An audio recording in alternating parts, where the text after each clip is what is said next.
Chapter 12. My only class without Fiona is math, and it's the last period of the day. I have algebra 2 trick. Fiona's down the wing in pre-calculus. She swears she's not taking calculus next year, and I refuse to take pre-calc. Enough is enough. After 5th, Fiona rushes me clear across campus to the 900 wing and is panting as she rolls me up to the front of the classroom, where Mr. Rucker is erasing the board. Miss Rucker is the one teacher we're both nervous about. She is a machine. Never smiling, never flexing, never sharing anything personal. Her life is all about numbers, and her demeanor is as severe as her haircut, which is a dark, straight, symmetrical bob. I'm sure there's a real person inside her somewhere. But after having her for Algebra 1 and 2, I've quit trying to find her. I'm just looking forward to being done with math and being done with her. She knows who Fiona is. Not only did she have her in class last year, but Fiona's been getting my assignments from her. And obviously she knows who I am. Still, when she turns from erasing the board, she doesn't say anything like welcome back or it's good to see you. She simply sees me up, so I'm a little flustered as I go into my spiel about cutting back my homework, and during it, Miss Rucker's expression never cracks. She just watches me closely, observes.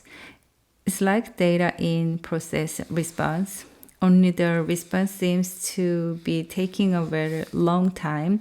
Obviously, she doesn't like the data I'm feeding her and has no intention of returning anytime but request denied. So I open my binder and produce the assignments I've completed and say, I've been doing the odds and checking my answers. It's going to be a lot of work to catch up and keep up with the new assignments. She takes my papers, looks them over, then says, doing the odds seems reasonable. And that's it. No smile, no nod, no quiver of any emotion whatsoever. She simply returns to wiping the boards clean and asks, will you be sitting with Rosa? For a moment, my mind's a blank. Then I realize she means the special needs girl who sits at the back of the classroom, the girl in the motorized wheelchair. The girl who rarely talks, and when she does, it's very hard to understand. I didn't even know her name was Rosa.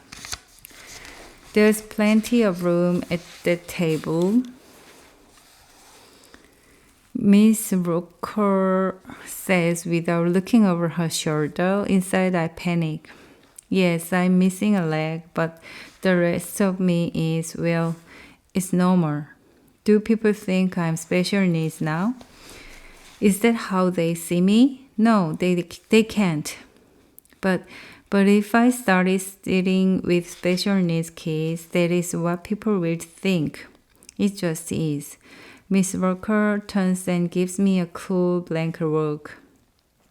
She wants an answer.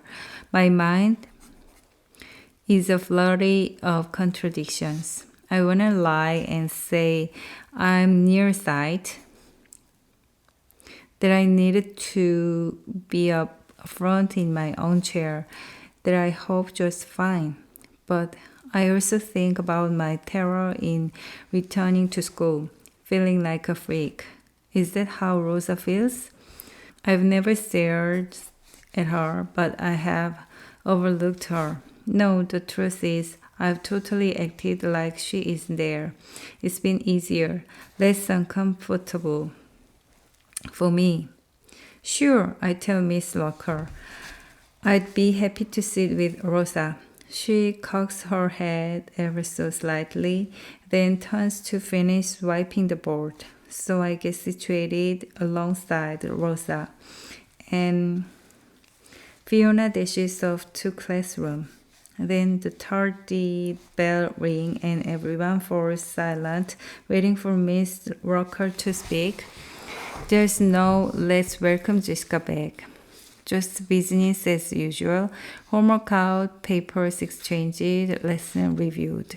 Midway through this process, Rosa surprises me by committing a cardinal sin. She passes me a note. I read it and sing right back. And after several exchanges, Rosa told me that she has been in a wheelchair her whole life, that she can walk but only with arm crutches, and that she was born with cerebral palsy. I also find out that she's only a freshman, loves sushi, thinks math is easy, and eats lunch in room 402. You can join us, she writes. We're fun. I also learned that she already knew my name. And Fiona seems very nice, she tells me, adding a big, long-lashed smiley. She's amazing, I write back, adding long, curly hair to the smiley. Rosa gives me a lopsided grin and then writes, when do you get your leg? Depends, I scribble back. Maybe next week already. Wow, congratulations, you are so lucky. My eyes sting when I read it, and it makes something in me break, or connect, or just change. Somehow, I suddenly really get that I'm lucky. I'll never do a 55 flat in the 400 again, but I'll stand on my own again. This wheelchair won't be with me every day of my life.